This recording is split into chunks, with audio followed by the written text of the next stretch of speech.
So these classes are, I think, more important than others. Right. So to me, it actually reflects, did you know that there's a little higher than 90% attrition in the people that get their license, the start of their career, the people that are actually making this business? 17% make it. Actually, it's more like 7 to 6% that makes it. The actually up there is higher. I would say 90, not to be too low, but it is actually a very, from the time that I started, there's only very few people that I see that still in business. So the consistency of doing things, the doing the things that sometimes you don't want to do, actually are the ones that make you get over that hump, get you, and at the end end up making it. If you have if you build habits around your activities, if you it's old and it's a routine and it can get boring, right? This business is exciting when you're in negotiations, and especially exciting when you in escrow. The most exciting part of our business is when I get a check.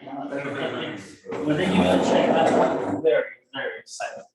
Well, the reason why I like teaching this class of open houses is because in my own business, until COVID hit, 90% of my business was open houses, buyers and sellers, because you don't go to open houses just to get buyers, right? Buyers, especially right now, they're tough. There is business to be in, but it can still be done. How many of you have done open houses before? Yeah. Okay. So today we're going to learn some very good practices. I am going to refer to some of these things. What I'm going to teach you today is kind of like what I do. I think it's so much more important to, instead of giving you theory, to actually give you something that is just ingrained in agents have different ways of doing things that you have experience, different ways of teaching, and it's exactly how they approach their business. And you will develop your own way, but in the beginning, you need a little guidance and best practices.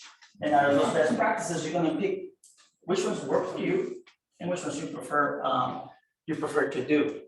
So, what are some of the benefits of doing an open house? Well, what do you think is the benefit? You get to meet people. Mm-hmm.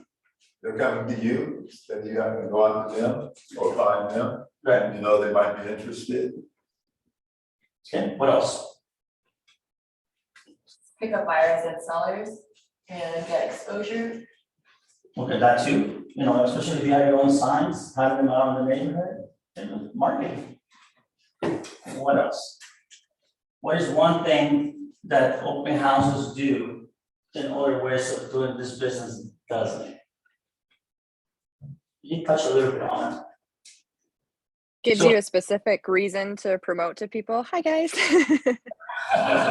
Oh, there you are. Where you are. Yes. But the most important thing is that open houses are extremely inexpensive in a way to market yourself and to put yourself right in the path of somebody that's already, like, literally, when they go to an open house, they're like going like this. I want to buy, they literally raise their hand saying, I want to buy, and if it's the neighbor that's coming to look at the house, they're saying, I'm probably considering moving. So you're not just getting a buyer right there, you're possibly getting a seller. There's been situations where people that come in within a week, the property's been listed and they're already in escrow in the future property. That's the power of an open house. And that is why, not that I was cheap, but I didn't want to spend thousands of dollars, and I have, by the way, after COVID. And I'm going to teach you today why open houses are great, but you cannot make the mistake that I made of making the 90% of your business. Guess what happened when COVID hit? I freaked out. Okay? The reason why I freaked out was that I was left with 10% of my business. And everything went out like, whoa. I locked myself, moved my office home, locked myself in one of the bedrooms, and get a schedule, literally from 8 to 4 p.m. dialing my database. In 2020 was one of the best years I had. Why? Because I was missing another piece of the business, which is staying in contact with your past clients. We're always looking for something new. We always want something exciting. And just like everybody else here, I can guarantee you, I hate making phone calls. I'm honest, I don't like it. Okay, but there's a lot to be said about making those contacts on the phone, and create great relationships. Okay, this is what we're talking about. So it's inexpensive, high rate of return. I mean, if you commit 4 hours of your day, you could end up with, for example, okay, this morning we made an offer on someone that Robin, this young lady back there, this is my team, that she met at an open house. They talked for, she was there for a little while, but she loves to talk, this lady. So they talk about everything and anything except probably about real estate. Because if I remember well, she mentioned that they had talked about mom rescuing animals or working with animals, and she loved that. So a little while later, I don't know how many times she followed up with her, but a little while later, she wanted to see a house that she liked, and guess what she called? She called Robin. Of course, Robin is on her way on vacation, so I had to go show the house. And we have made some offers and lost 2 of the properties. One over 400,000 we're asking. What? Oh yeah, crazy. The conversation they've been talking about here is, yeah, I have experienced those. What? 300 and 400,000. So this morning I just submitted an offer for $2.2 million. You know what the payday is for that? That's 2.5%. I mean, over 50 grand. You think that's worth 4 hours? Yes. So what do you do when you're in the open house? Well, this is what you do. I just saw it. You build rapport, literally. Let me tell you something. When I do an open house, if it's a single level, it's a little better, but if it's 3 levels, I'm tired at the end of the day. And not just from my feet, but from my mouth. Because that's your time to shine, that's your time to connect, that's your time to smile, that's your time to be at your best. So what I say is, you don't go and do an open house kind of like a last minute thing, okay? We just went through all the preparation, all the things that you need to do in preparation for an open house. I can guarantee you guys, the ones that have not done an open house, and if you have your license, today and tomorrow should be the days that you just dial or ask agents here if they need help with an open house. And you can be doing an open house this coming weekend. Okay, and be in front of potentially people don't know you around here. And you're not gonna tell them, hey, welcome, this is my first open house, how can I help you? That's not a way to do it. So there's only 2 reasons why people would do business with you. What do you think those are? They like you and trust They like you and trust you. So how do you get them to like you and trust you? The people that actually like you, they're your friends, right? That they keep talking to you. So why do you think they like you and trust you? What do you do? you. Listen. Hmm? Listen. Right, what else? Maybe you end up talking like, what's her name? Robin. Robin did, and she said she talked about everything except real estate, right? So we Right. probably found a lot of connection, a lot of interest. Yeah. That were similar. So if I come and tell you, hey, well, thank you for coming to the open house, how are you doing today, man? Oh, beautiful, pale child, it's not, but no, no, but you have to be really sincere. Well, how do you build trust, right? You build trust by being consistent and by not coming across like a used car salesman, right? You guys are that, right? And, the greasy used car salesman. So unfortunately, I, as an agent undercover, gone to open houses just to see what people do. They don't even do the first step, which is freaking great, every person who walks in. Okay? And what do?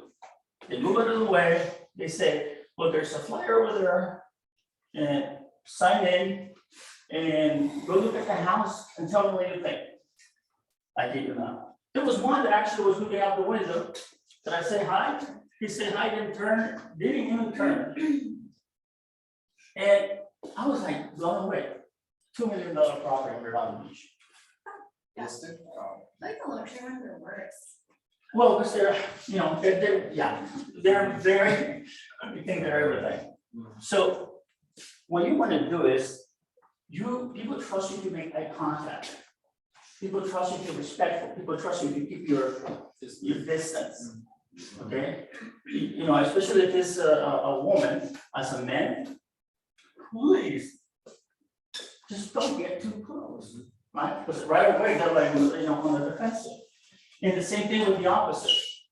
If it's a couple, you as a man, make sure you say hi to both of them, but make sure you address them.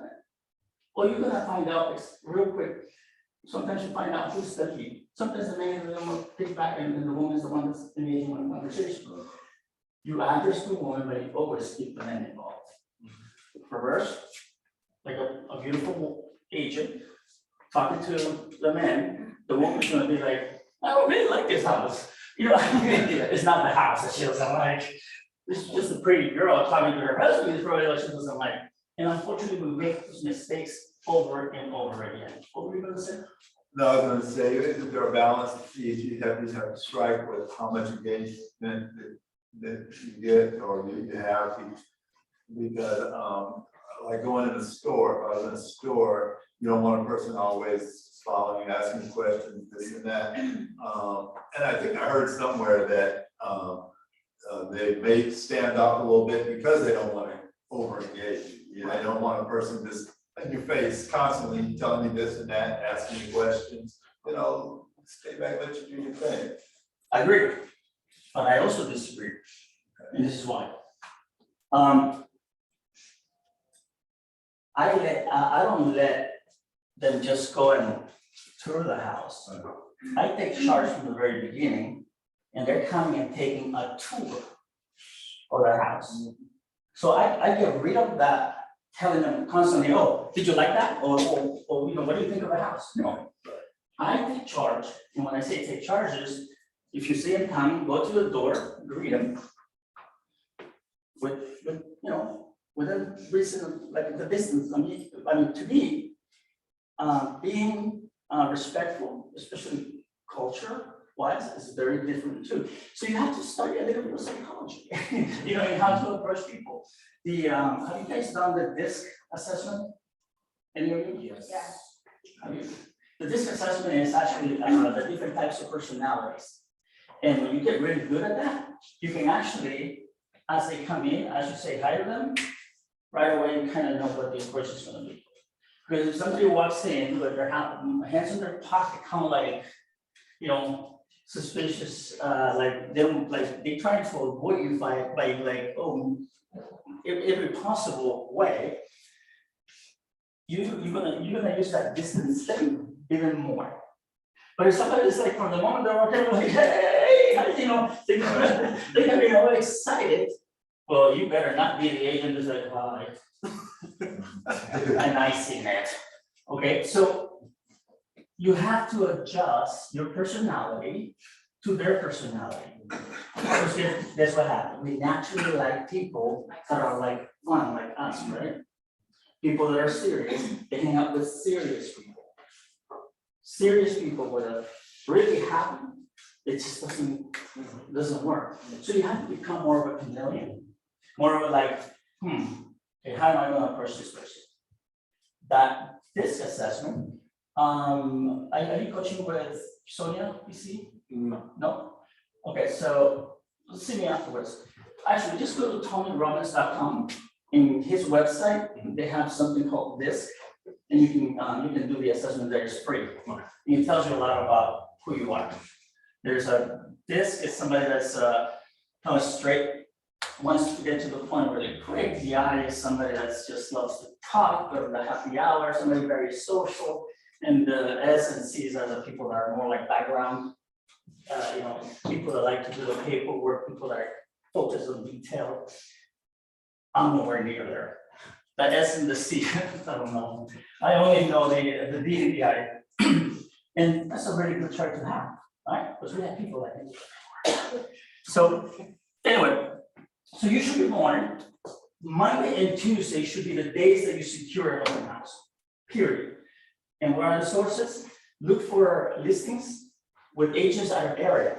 So what you do is you just go see the area, first identify the area you want to work, right? And then you just bring out all the listings available and you start looking for people that don't already have, because the computer tells you there's an open house schedule already. You don't want to call somebody that already scheduled an open house, there's nothing, right. So, so what you want to do is you want to look for people that don't have an open house schedule, people that are most likely out of the area, and for properties that are probably on their second week of showing, because normally the first open house, the agent does. It's just a rule of thumb. And it can be from, which is the company, because I know they call on this a lot, which is the company that doesn't like to give open houses to other agents called Sotheby's. So Sotheby's is the only company that actually keeps them for their own agent. But No, a couple of the other ones, you'll learn as you fall. Yeah. So Sotheby's, don't waste your time. I would say just to start calling, everybody else. Other Keller Williams offices, agents in this office, and just don't wait for somebody to send an email saying there's an open house available, because there will be 50 people jumping in it. So what you want to do is want to be proactive and ask for it. So you identify where you want to promote it. You want to do some door knocking. Look at that. Traffic patterns.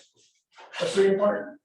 Look at the house and look at the main roads, and you have to see what's going to take for you to drive people to the open house. Apps are doing a lot of that nowadays, but let me tell you, the best things is when somebody sees a sign and they just follow them. Why? Because most of those people don't have a plan, but yet they're thinking about it, and yet they don't have an agent. And guess who's going to be their agent? Hopefully you, right? If they like you and trust you. So that's really important for you to plan on having enough open house signs, because I see some agents that just put one in front of the property. God, it's so lazy. It's crazy.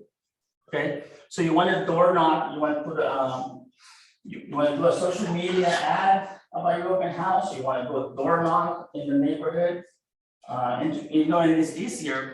It's an easy way to door knock, because all you're doing is inviting them to the open house.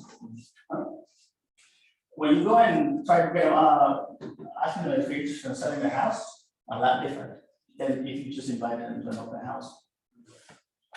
You have a flyer in where you have.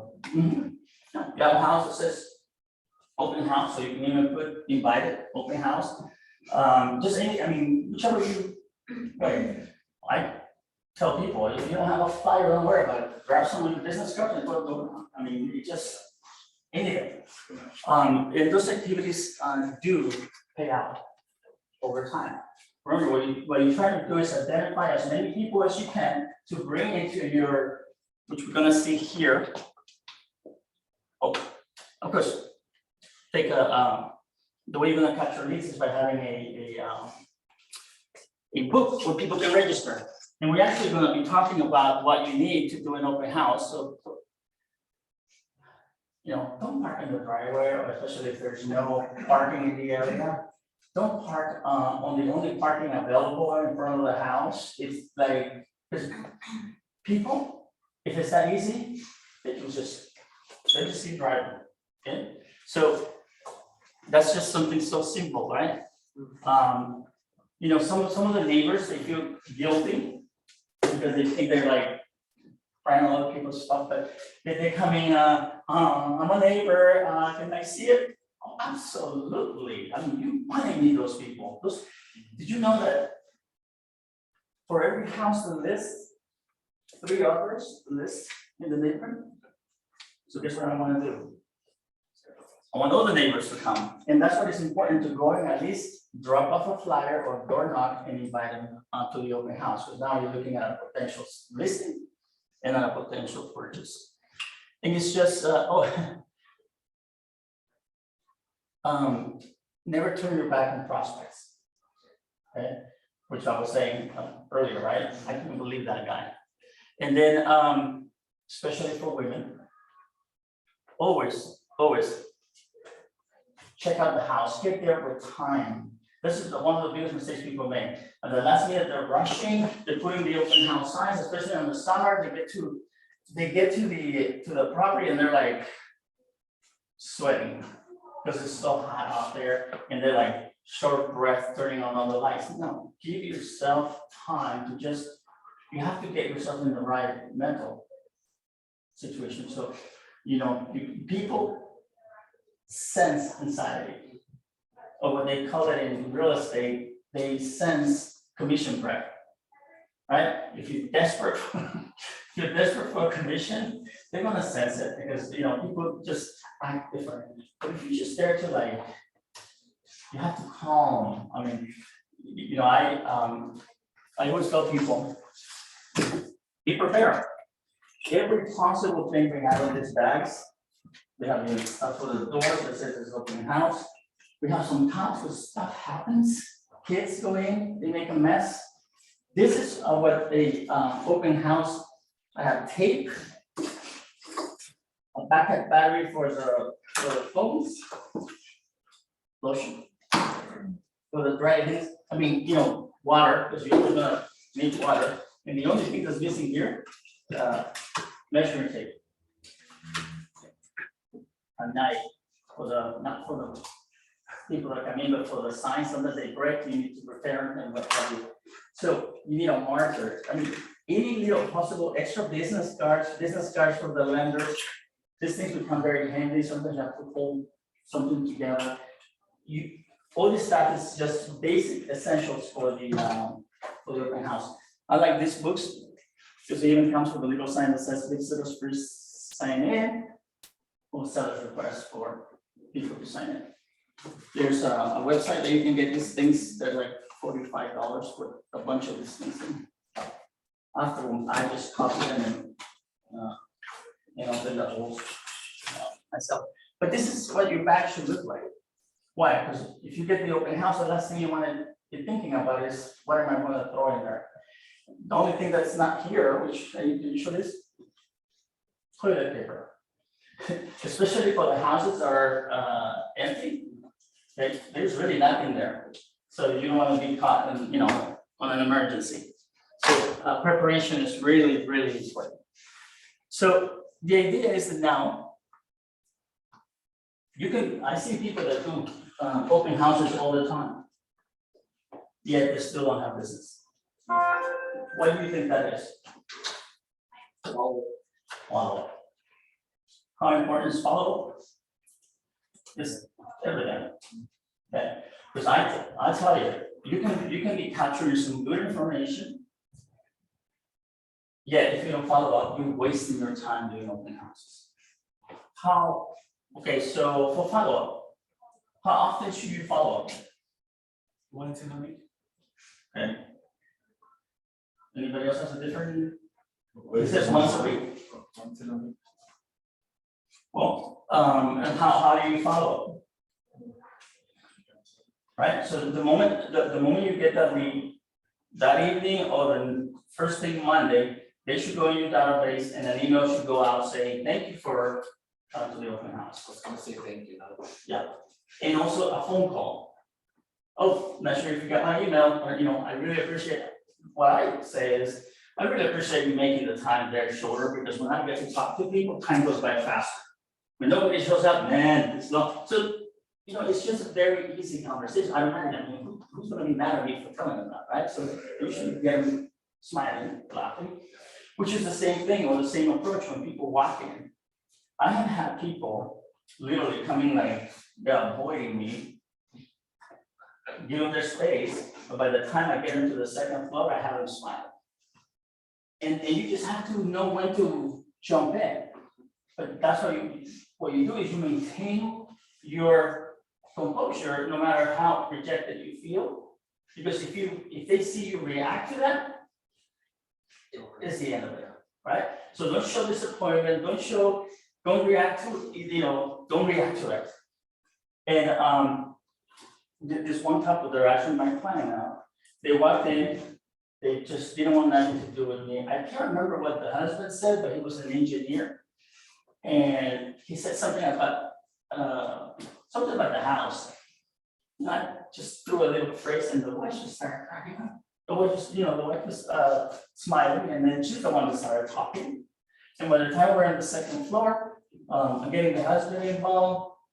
And by then you try to find out, is this your first house that you see? Because this is the part that's really important. That the theory doesn't teach.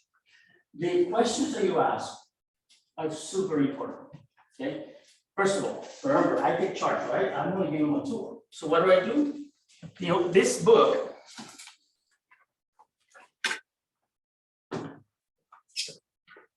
So we're sitting, by the way, good practice. Always, even if they're empty, always flip 2 pages. Why? Because you don't want them to think that they're the first ones to sign in. Yeah. Okay? Because they think, well, nobody has signed in, why should I sign in? No. Sometimes in the past, I actually used to fill one up myself. And I would just turn it. So when they come to the door, I go, thank you for coming. Please come in.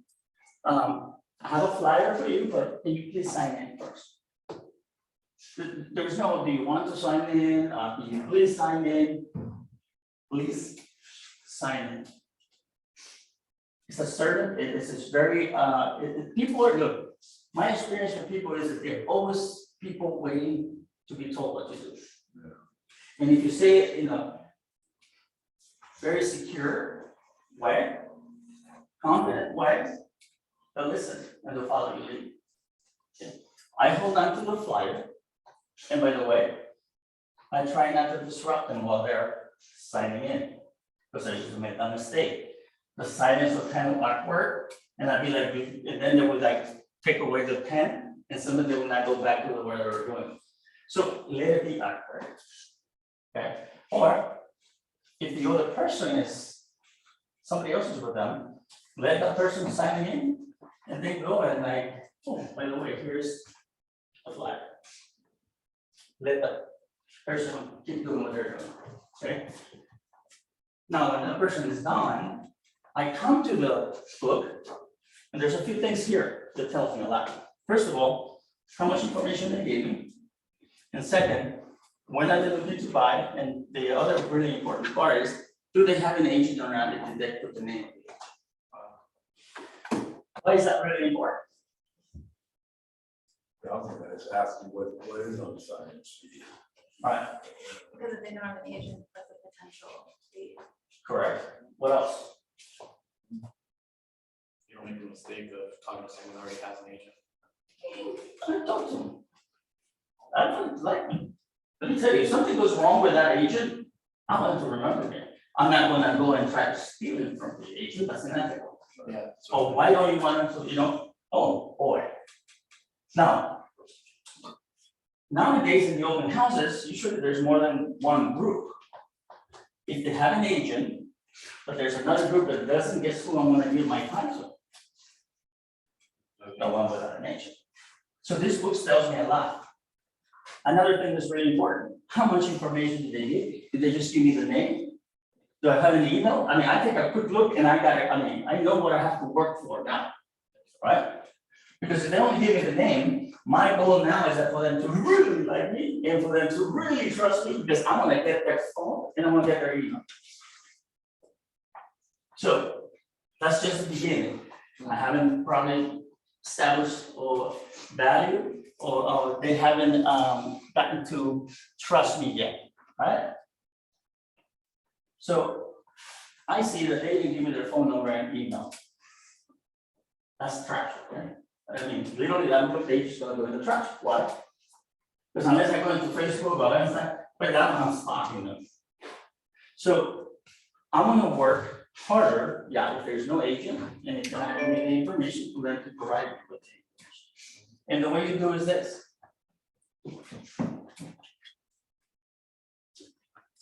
Hi, is this the first home you see today? By the way, are you in a marathon today, or do you have a lot of houses to see today? Just make it to where it's very easy to respond, not too serious. And you develop it. It's a developed thing. And like I said, depending on the energy, the interaction with that person, you're gonna decide how to approach it. And it's okay. In the beginning, trust me, you're gonna screw it up. But continue to practice it, and you will get it right. Okay. So, how long have you been looking? Oh, this is my first. Like automatically everybody goes, yes, don't show it. But that's a good sign that these people are just getting started on the process, and now you know they have to dumb it down, right? Take it down to basics. You told them about the process. Although, especially they tell their first-time home buyers. Because first-time home buyers, I can guarantee they always want to tell you they're first-time home buyers. But when you know people that already own a home and buy a home, then now you have to step it up. And it depends if they want to talk about it or not. Because if they don't want to talk real estate, they don't want to talk details, now you do the approach. You talk about the animals, you talk about whatever else. Okay. The thing is, you maintain that contact with the eyes, you maintain your, don't get too crazy with the hands. Okay. Don't do too many gestures because people will just go weird. Have you ever been in front of somebody you feel like you're gonna scratch you? So, it's an automatic like a stand up, right? So just be very, very cool, very, just personal, but not pushy. So the person just leaves their name, you basically, try to engage with them, get more information. Oh, no, absolutely. So I continue with, and I tell them, perfect. Let me show you the house. Please come. If the wife goes the other way, can we please stick together so that way I can actually show you all the features? But sometimes, and especially, by the way, depending on the neighborhood, and depending a lot of the times, if the house is vacant or not, you have to manage the traffic.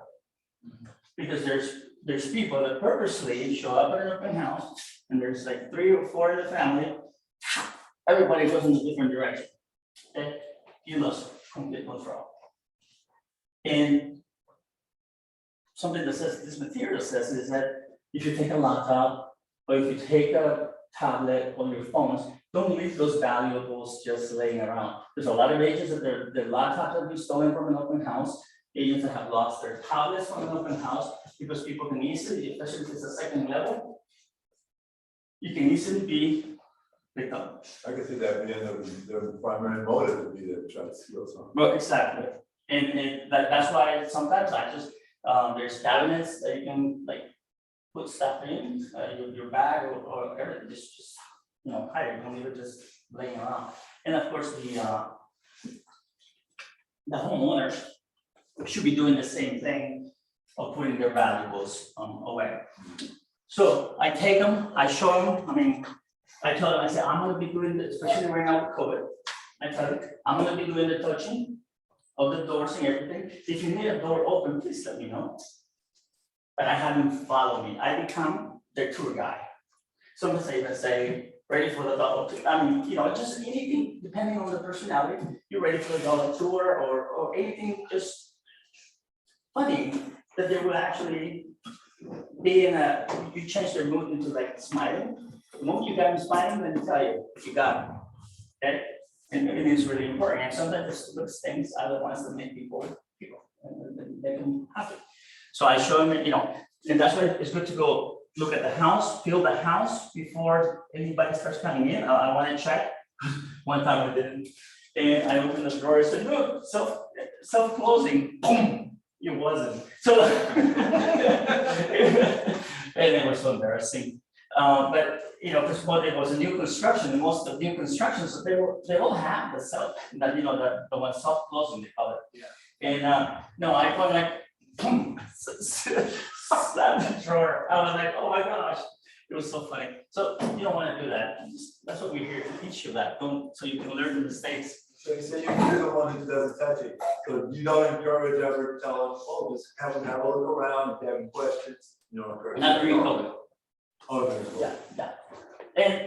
And normally I don't, and the reason why is because I want to have them capture the entire time. See?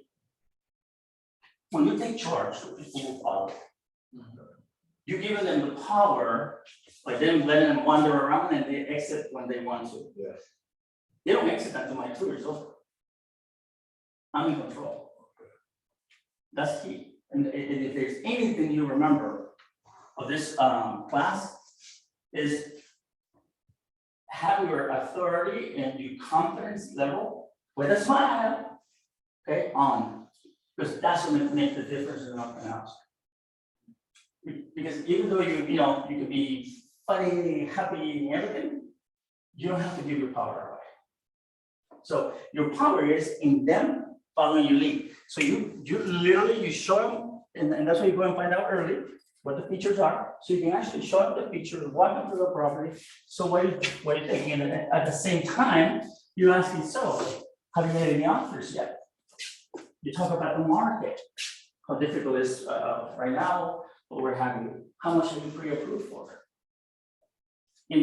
From one area to the other, you're finding all this information. By the way, you remember this one's really important, is would you like to know how much this house sells for at the end? I can keep you informed. Or do you want to know if offers start coming in? I can let you know. I hope did you put your email and phone number? Or what would be the best number or email that I can get you that information to? That's how I revisit the, I already know it, but I'm making it like, okay, so before they exit, I always go back around the book. Right? That's it. So let me ask you, what would be the best number to send you this updates on? And when they don't have them write it, okay, because it's easier for them to lie and to put the wrong number. If they write it, then if they actually have to speak it. It's psychology. So have them give it to you. They feel guilty or telling you a lie and telling you the wrong number, that if you tell them to write it. Okay, same thing with the email. Just ask them what's the best email. And that's how you revisit and get the information. Okay. Sometimes they do no on the agent and then they put yes. When I see both of them, I go, oh, what's your agent's name? They don't know it. Okay. Just don't want to be bothered. But those are little things that you have to be connected to this to capture the information. Because getting names doesn't do you any good. Getting a home address, well, okay, a little bit, you can send them a note, but it's a little more tedious. I know, I mean, I don't have any here, but we usually get quite a bit of information. And having those drip campaigns automatically set up, there's one that I have for like 60 days open house, and one that I have for the entire year that I put them on immediately. How do you handle two different families coming in about the same time? Okay, so now with COVID, I simply tell them, I'll be right with you. I get this one to sign. If you have an agent, I tell them, great, let me show you around. And I take them to at least the kitchen. And then I said, please feel free to look at the rest of the house. I'll be right back. Then I come to the other family. I see what they have. And now I have to make a choice. If this one's gonna have an agent, guess what? I want to focus on this one. Okay. And if they're both gonna have an agent, then you kind of just bounce back and forth, you know, in a kind of nice way. But you always go back to taking the lead. So if they're in the kitchen, oh, by the way, did you see this? The pantry. You open it, you show them, you pull the drawers. You want to look, a lot of people think that we go get overpaid and that we don't do enough. I work the open house. I'm the action, if it's open in a drawer, if it's open in the refrigerator, whatever I need to do, I want to show them that I'm working for my money. Because I don't want to take the idea that all I did was stand there, right? I don't want to get paid. So be as, it's the value, right? It's the value proposition. If you tell them about what the countertops are, any little funky thing the house has, they like that. And then at least it shows that you're familiar with the property.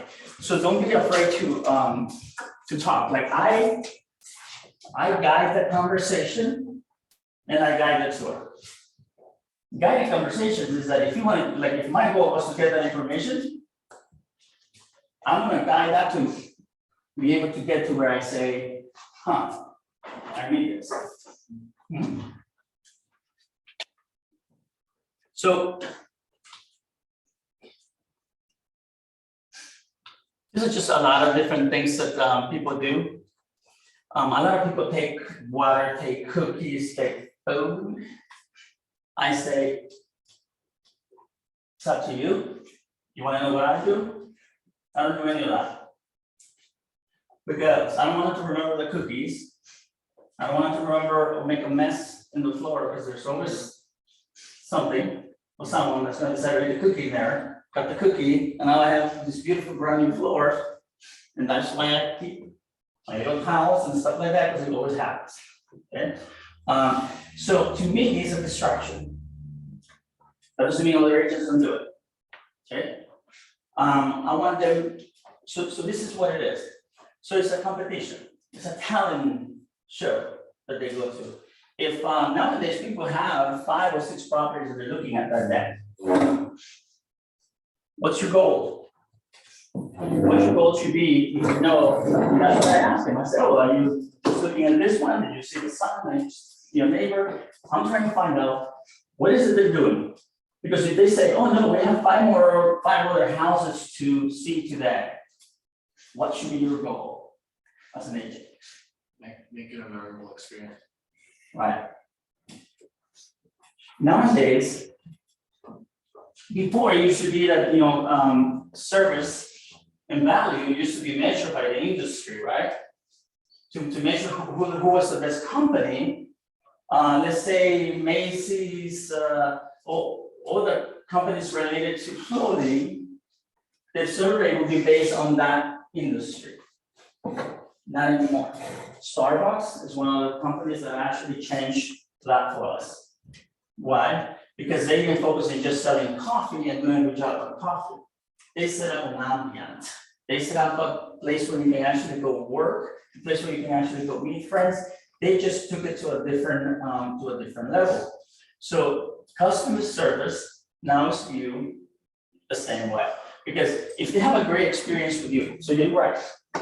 What you want is you want to be that one agent at the end of the day, because especially if they don't have one, or if their agent is not doing a good job, you're gonna say, wow, did you see that guy? Man, he was so nice, so knowledgeable, so helpful. What is our agent doing? So it sets you apart. Okay? And of course, if they don't have an agent, then that's it. They're going to remember you at the end of the day. You know what? I would want someone like that to help me. So don't wait for them to call you, by the way. Don't count on that. It ain't going to happen.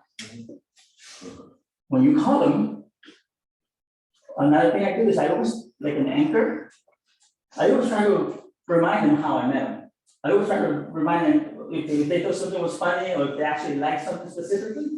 I always go, oh, I'm going to you, I'm the agent that you met at this house that had this, or the house that looked like that, or the house on this street. What you want to do is you want them to immediately connect with that wonderful experience that they had. Okay, so that's going to let you in the door in conversation a lot faster. And of course, Now be consistent. If you say you're gonna do something for them, you call them and say, oh yeah, please send me a list of properties. Finish your calls, follow up with everybody, and immediately after that, okay? Because there might be 2, 3 other agents that are going to lunch. And now you wanna tag along and you're gonna do it when you get back. But when you get back, somebody else calls you, or you have another call to make, and guess what? You forget to send in the list of properties that day. Get your priorities straight, especially in the beginning of this business. Okay, consistency. If you say you're gonna do something, do it. If there was absolutely no properties to send them, then what you do is you send them a text, you give them a call, or you send them an email saying, well, it was great to meet you, actually great talking to you today. I looked for properties, but there's none that meet your requirements. But I had put you in a email or whatever, an automatic email that will actually send you the properties, just like you specified. Wow. Because they're gonna assume, even though you did look for them, even if there was nothing, they simply gonna assume that you didn't do it if you don't communicate. Communication is really important. Okay. Another thing that I'm gonna say, and this is not part of this, but this is something I share. I don't know if you guys are familiar with the MLS. They have a Concierge Cycle. You can put people on automatic drips that they get every property that shows up in their price range or in their 3 bedrooms or whatever. They get them all. It doesn't matter if it's only $1 million in their budget, they will get the 5 million ones too. So what I do is I use the feature Concierge, which actually allows me in the morning, part of my routine is that in the morning I review the properties that go out to my buyers. Why I do that? What would be the benefit of me reviewing those properties? Just one. So they don't get properties that they feel like you're not paying attention to them, so they see properties that fit their criteria rather than being so random. What else? You have something to follow up with? That's actually my main point, but that is the most important thing that I would say. But what else? What else? How about if they tell you that they want a turnkey property? Can you put turnkey property to select? No. How about it? Well, how about if the first email that goes out, you send them like a total fixer-upper? And okay, and it's, I mean, that property needs to be like $200. What do you think their impression is going to be if that's the property you selected for them? They don't know if you selected it or not, but at the end of the day, you're sending this stuff. They're not paying attention to what their needs are. Right. And guess what? You just lost it. That right there could be the difference between keeping a client and not keeping a client. Especially that if they're like me, I'm a stickler and I'm picky and I mean, I want things a certain way, specific, okay? I said, what the hell? Does this guy not listen to me? Right? So your chances, you just really screwed your chances. So if anything, remember that. If you don't know how to use it, ask someone that does, and if you don't find somebody that does, then you can ask me. No, but it's really important because that way, and then it goes into the fact that they tell you, oh, I want an open concept home. And you send them the one with that dining room has a room, the kitchen is enclosed in another room, the family room is like this, and then there's another wall. Is that open concept? No, right? Another way to fail. So when I look at the properties, believe it or not, I'm literally sending properties for about 20, 30 people right now. But I remember, because every day I'm looking at this stuff. One, it helps me familiarize with what's out there, because I'm looking at the inventory, okay? And if I see that totally meets the, what they told me, the specifics, I send it to them, and I immediately text them, and then I call them. By the way, I got really excited, I saw a house that looks just like yours. Well, at least the one you told me. Did you get a chance to see it? guess what? They say, well, concierge allows you to see if they sold it or not. So I know how much you get, how, for one, how truthful they are. And second, I know how good of a link that is. So it's a little more of insight. And of course, if they say, oh yeah, well, sorry, the other part I do is I look at the instructions for the agents. I say, oh, by the way, that house, we can go see it anytime. When do you have time to see it? The moment you get people to show the property, they become more of your clients, especially if you had just met them for the first time. Why? Well, we're humans and you'll get saying you already did something for them, you went to show them the property, so that you're like already working for them. And that creates what? Value. And if they go to another open house, guess what they're gonna say? I have an agent. Even if they haven't really truly committed to you, but not to be bothered by the other agent, they're gonna say, I have an agent, and they probably remember, that's what's important for you to tell them and remind them what the agents are, what your name is. Because a lot of the time when you ask for the agent's name, this is when I catch them, I know they're lying. Because they don't even remember the name of the agent, which tells me that they don't have a really good relationship with that agent. So if I blow them, if I blow their mind about my service and about my knowledge and about, I'm waiting. I'll give you a perfect, oh Jesus, time goes by really fast. I'll give you a perfect example, okay? And this is the potential also of open houses. There was an agent here that had left the company and went to some smart home that were not very smart, because they told her to offer $1,000 to the buying side on her listing her own house, right? Who's gonna take a buyer to her when the potential commission was close to, well, listing was close to $1 million, which is a $25,000 pay. Who's gonna take a buyer if she's offering $1,000? Nobody, right? So she needed to have to secure the buyer herself. There's no other way. So she's representing herself. Now she's looking at possibly representing the buyer.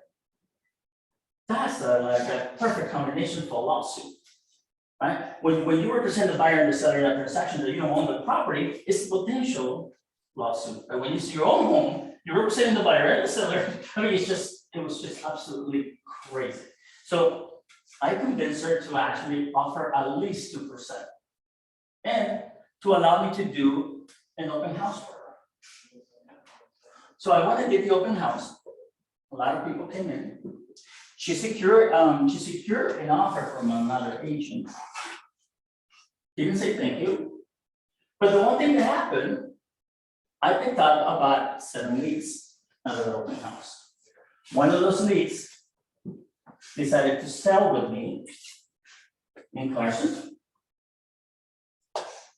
and buy in Long Beach.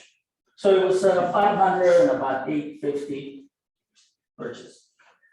At that open house, okay, for those people who selling their house, I met the guy that does the PR and public relations for Aston Martin, the car. And it was weird, because, Aston Martin is one of my favorite cars. So I know a little bit about him, and we started talking, and they wouldn't leave. Him and my wife were standing there, and people would come, and I would just do my thing. I'd be right back. I would just, hi, how you doing? Do my thing, give them the tour. They would leave, and they would still be there. So we'll go back to them, and we kept talking about the car. I'm like, okay. So somebody else will come. I think this happened like for at least 45 to an hour. They stayed there. Well, this guy was watching me to see what I was doing or how I was doing. I didn't even get a chance to call him that afternoon. He gives me a call and says, there's a property we want to put an offer to.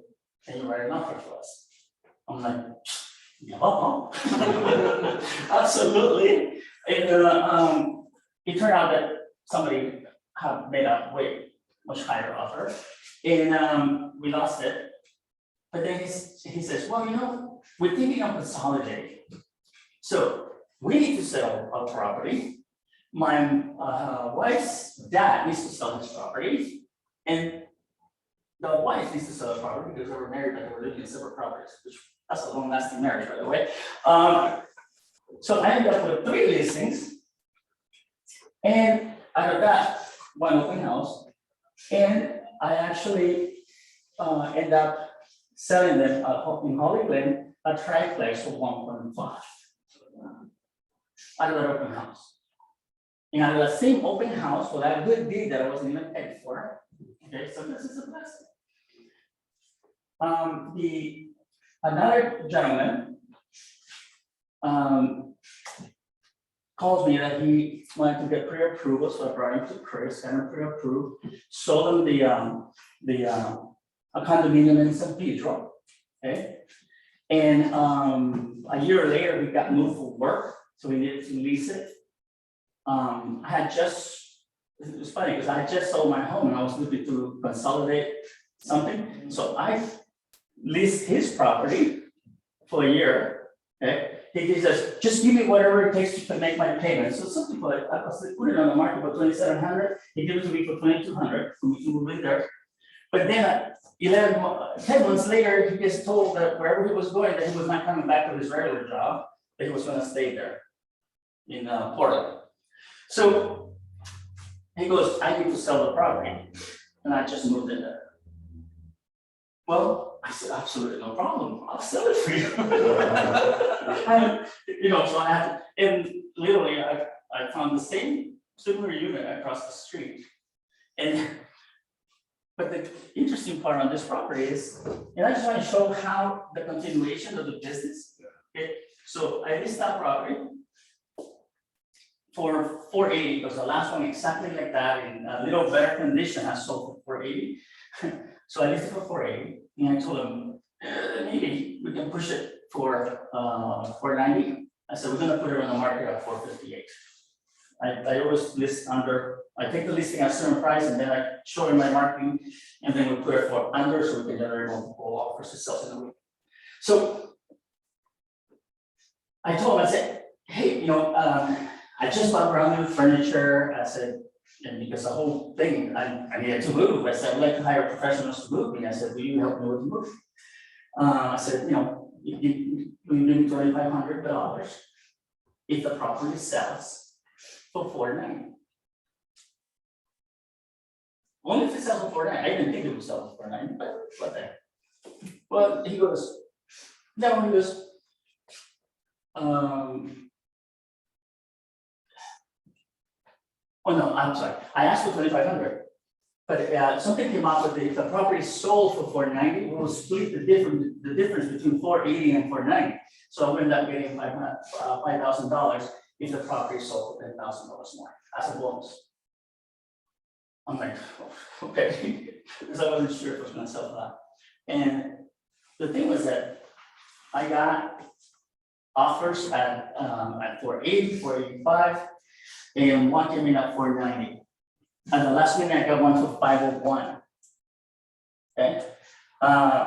Then an agent calls me. He says, why haven't you not responded to my offer? I said, what offer? He had gone to junk mail for 525. All it was a text of this agreement that anything over 490 will split the difference. I didn't even say anything. At the end, he goes, how are we gonna handle the 50% that you get for over 490? And I took it as extra commission because it's been less than 2 years that he was selling it to pay capital gains. So my bonus of 17,500 was more than the commission I made on the property. So for selling that one property, I got paid 30 grand practically, 32. Out of that same open house. So this is what open houses can do, and the follow-up open houses is really important. For brand new people, I recommend you to master open houses. I know Sonia's coming up with something, for, like a manual for people to get, for open houses, which is really, really important. I actually consulted with her on it, so it has very good information.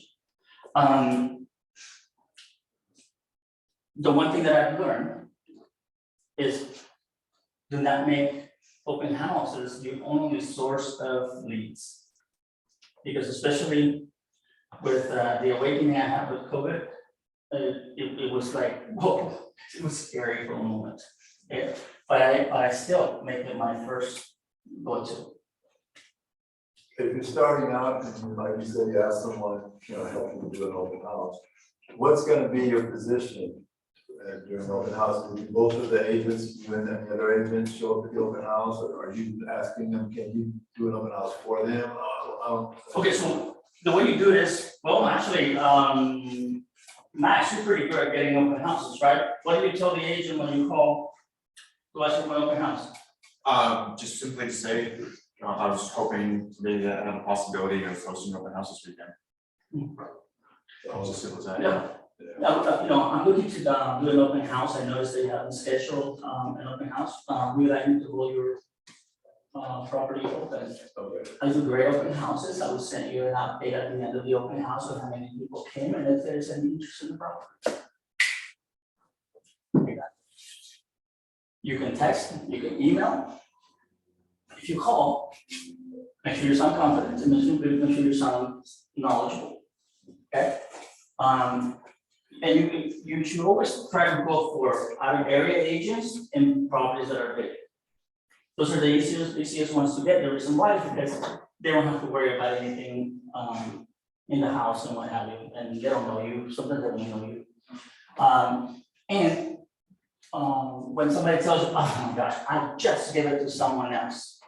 What are you gonna say?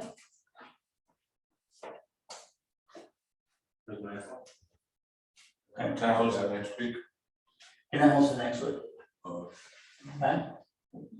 So now Monday comes, you're done. I mean, unless the property goes into escrow, but actually I had an open house this weekend, a brand new property.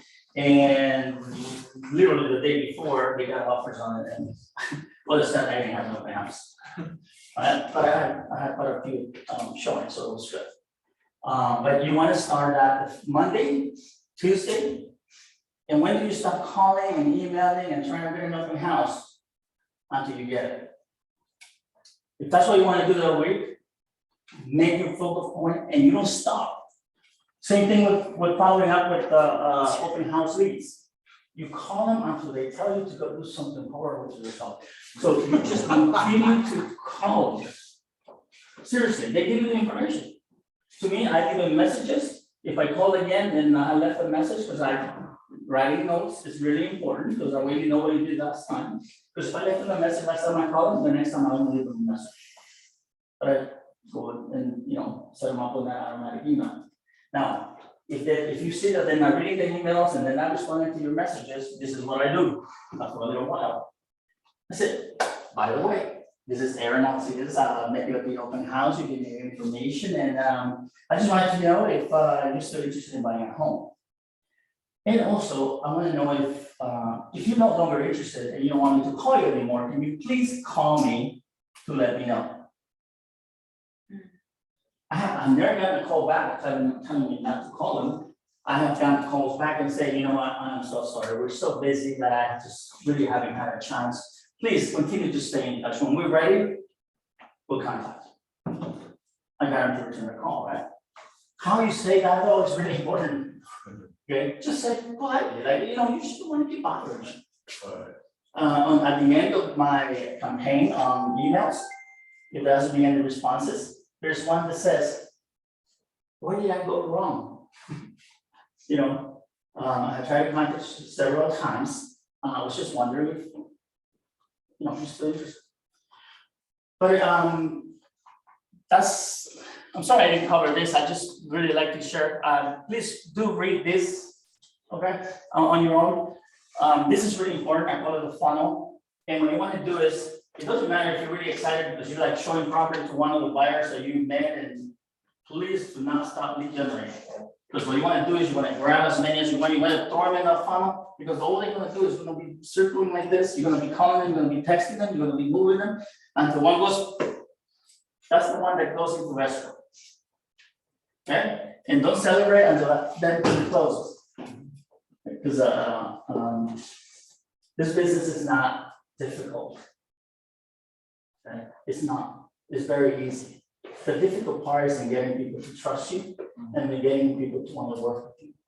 So stop working so much on the business and work on your skill set.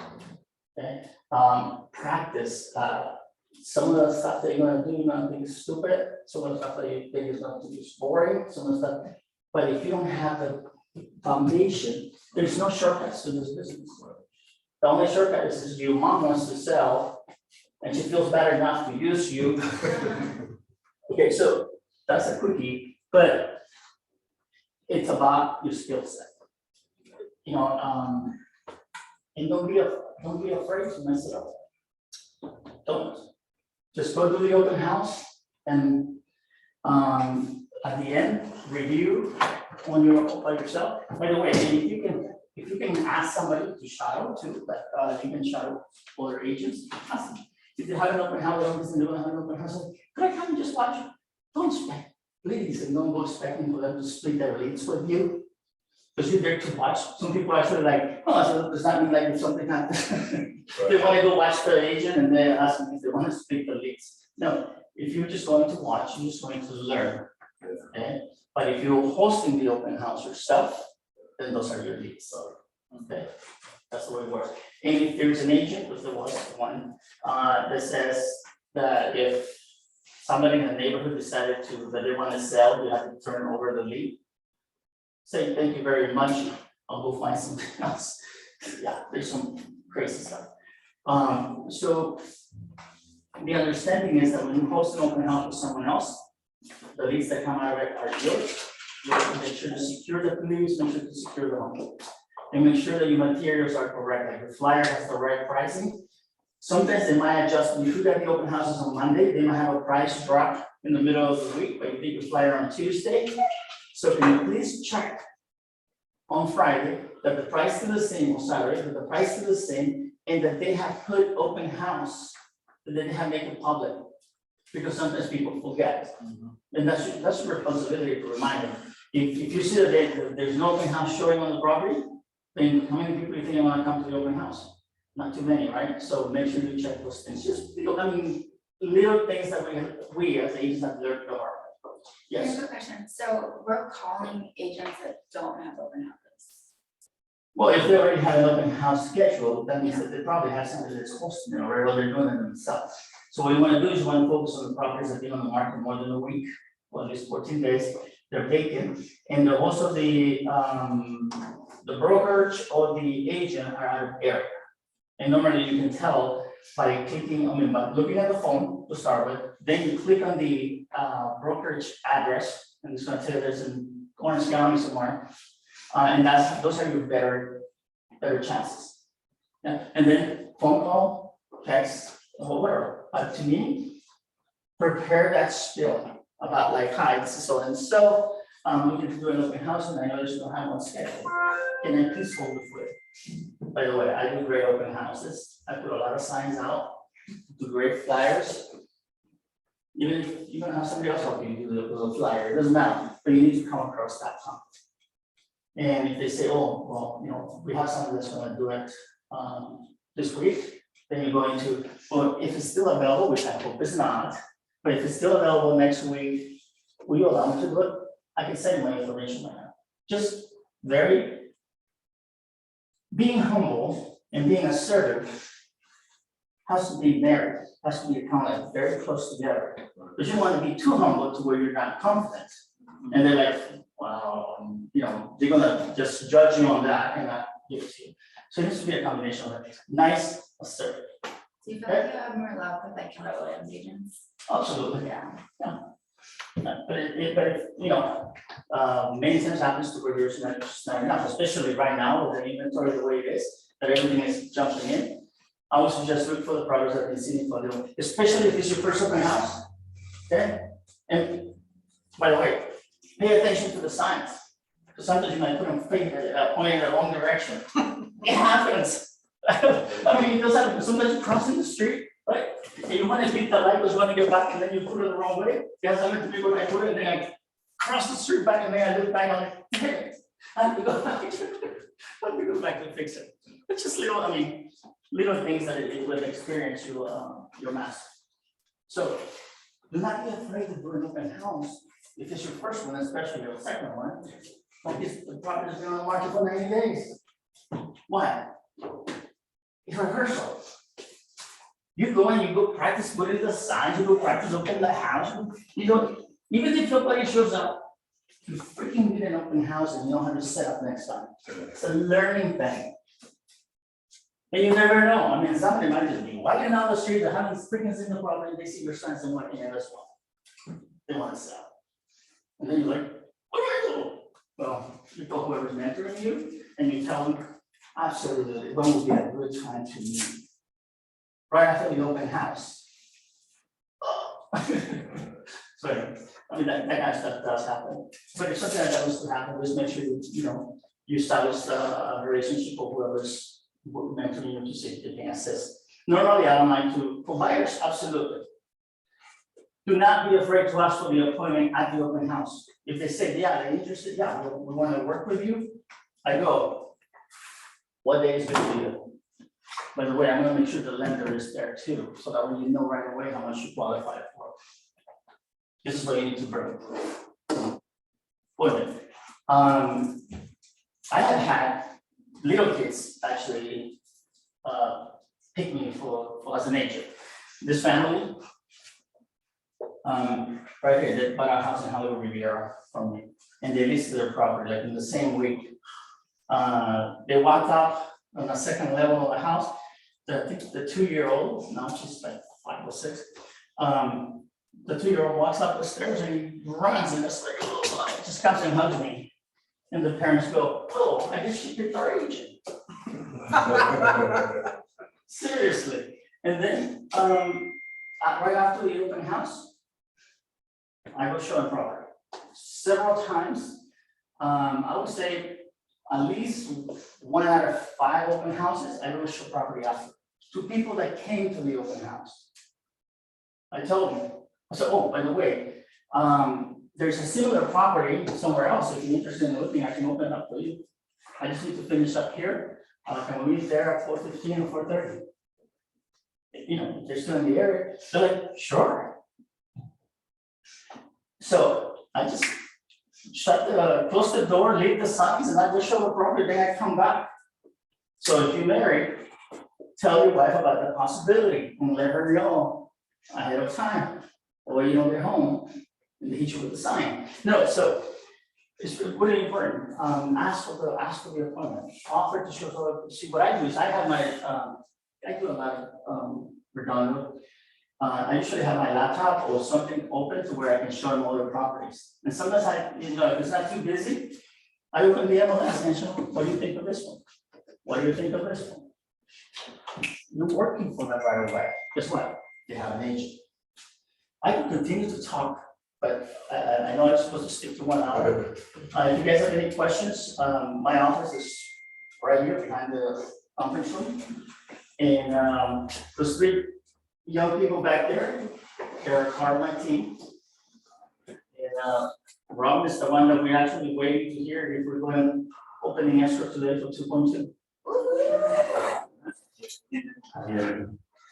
Nice. That's it.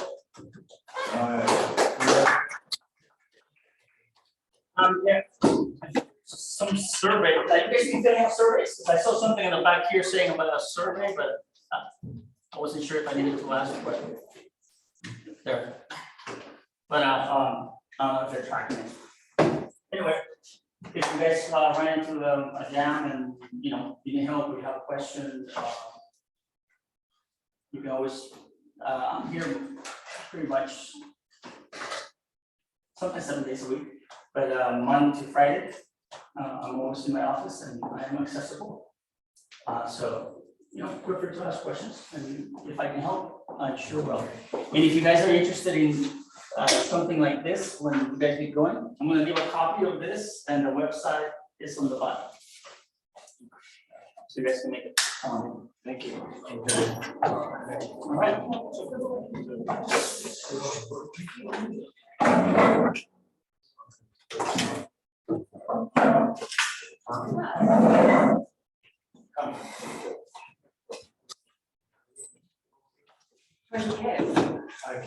School. Oh, yeah.